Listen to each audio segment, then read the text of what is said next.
In the heart of Harlem, beneath the rhythm of jazz and the hum of corner whispers, there once reigned a man they called the Harlem Godfather.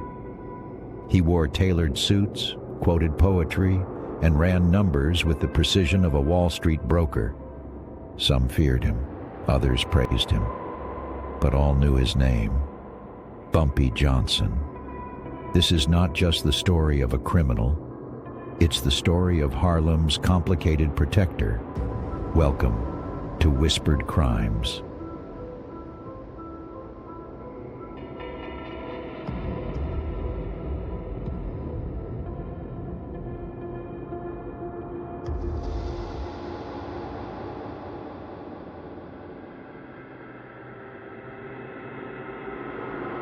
Ellsworth Raymond Johnson was born in 1905 in Charleston, South Carolina.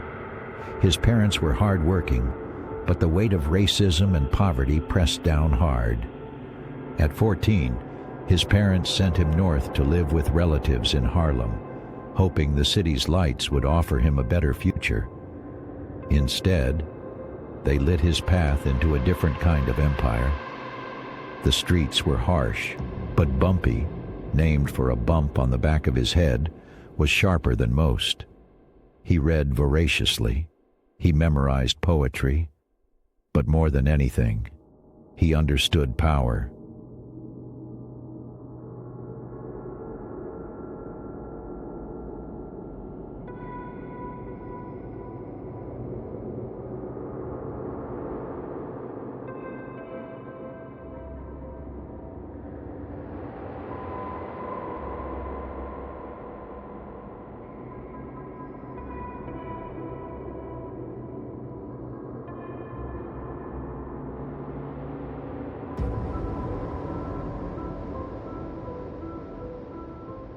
Harlem was ruled by the numbers queen, Stephanie St. Clair, a fearless Haitian-born woman who defied the Italian mob's grip on New York gambling.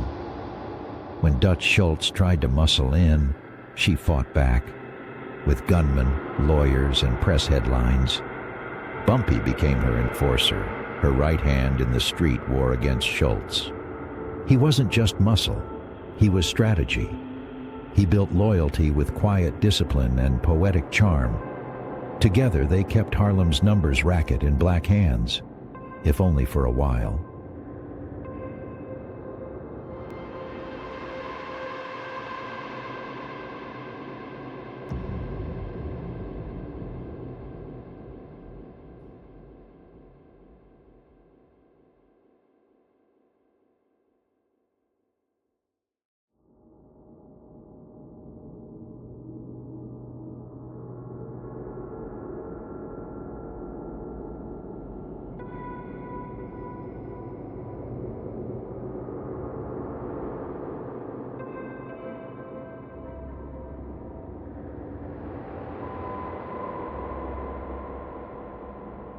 After Schultz's murder in 1935, the Harlem underworld shifted.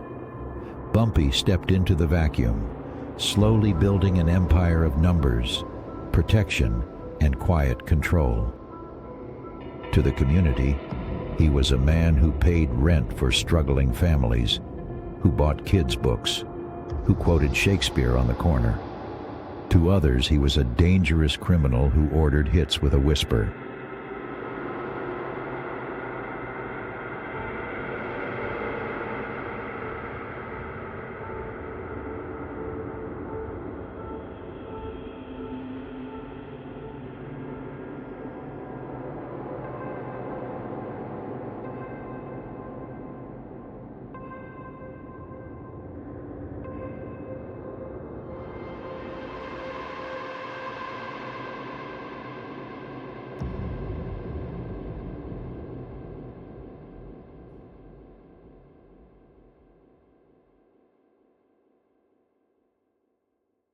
One young hustler watched Bumpy closely, Frank Lucas.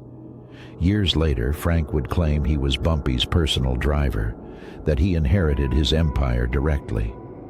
But those who knew Bumpy say it wasn't that simple. Yes, Bumpy admired smart young men. He mentored many.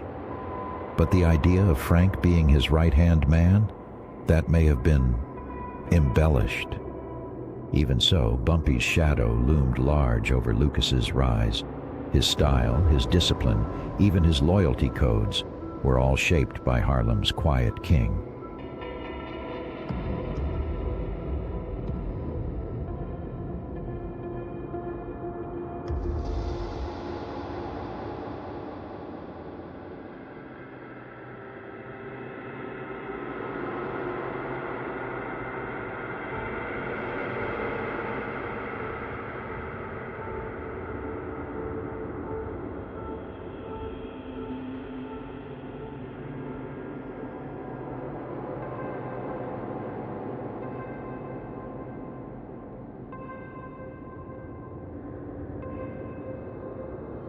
Bumpy spent several stretches behind bars, including time in Alcatraz. But even in prison, he moved pieces on Harlem's board. Letters went out, orders came back. He read constantly, wrote poetry, practiced chess. He once challenged the warden to a match, and won. To some, he was the last of a dying code. Criminal, yes, but principled, a throwback to an older breed.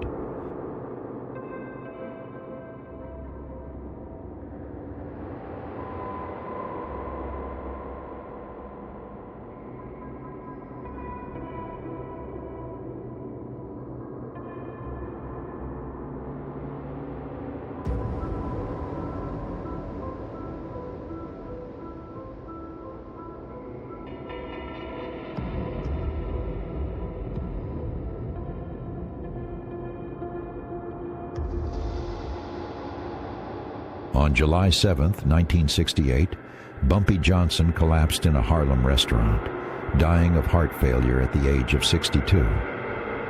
He died the way he lived, surrounded by whispers, power, and respect. Hundreds attended his funeral. Some wore suits, some wore badges. Harlem paid its respects to its most complicated son.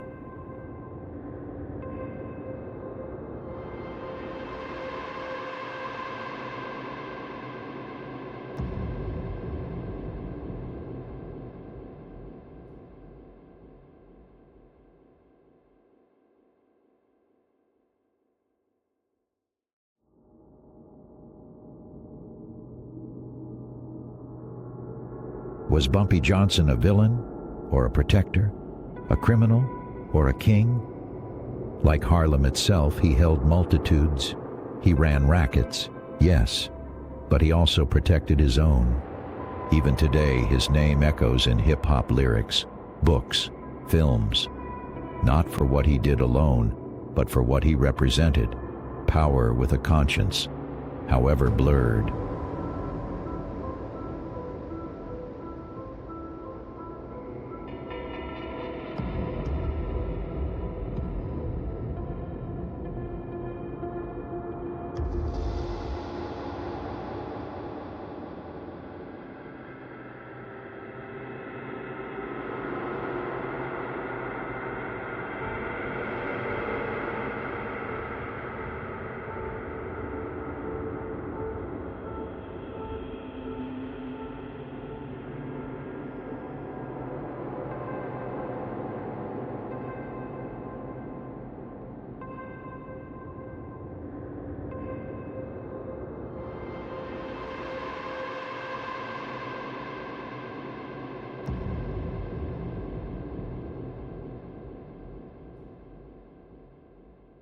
In the end, Bumpy Johnson left Harlem a blueprint, one that others would either follow or twist.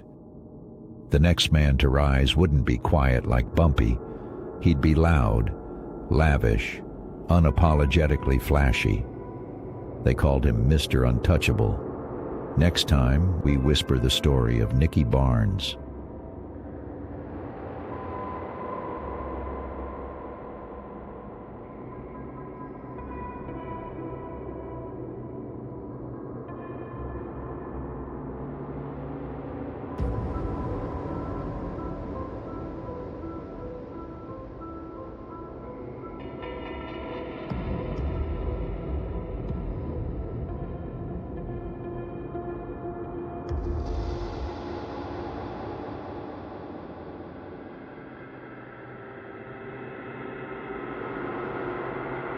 If you felt the chill of Harlem's underworld tonight, tap the like button, subscribe for more whispered truths, and tell us in the comments, was Bumpy a king or a criminal? This is Whispered Crimes.